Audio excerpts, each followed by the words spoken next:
American healthcare is great for chief executives of established healthcare companies, and hopelessly expensive and frustrating for nearly everyone else.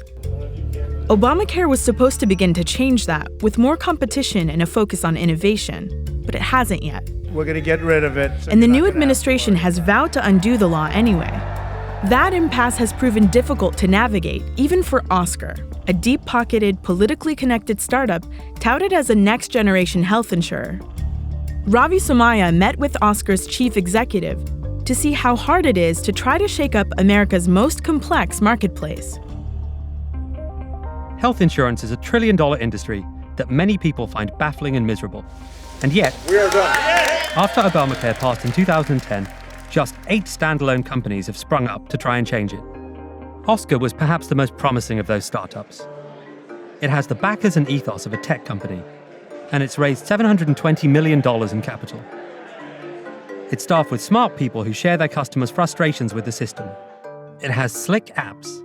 Its 120,000 members are mainly between 26 and 35, a group that gets sick less often, and are therefore worth more money to insurers. And Oscar lost $122 million last year. I will give you an update on open enrollments, where we stand, where the numbers are. Its chief executive, Mario Schlosser, is a computer scientist who's been obsessed with healthcare since he had to navigate the system when he became a father. He's trying to figure out what's coming next. Let's look at healthcare in America before Obamacare. But how would you briefly describe that landscape? In almost any other efficient markets that you would encounter on a day-to-day basis, if you buy a car, if you buy an iPhone or whatever else, there would be some correlation there. The more you would pay for something, the higher quality you can expect. Not in healthcare. The price is completely unlinked from the quality of the service you get. And that drives the cost of the system up so much to the point where we now overspend by about $1 trillion. Nearly every insurance company that has tried to make the ACA work has experienced losses. Why do you think that is? I think in our case it's 2 different things. One is we are a startup. I think the other thing that certainly happened was the political infighting didn't help. I mean, there were mechanisms the government put in place that were supposed to stabilize the markets in the first couple of years. And those programs got taken away, defunded, changed in ways that was very difficult, if not impossible, really, to adapt to early on. Political infighting is now more commonly known as just politics.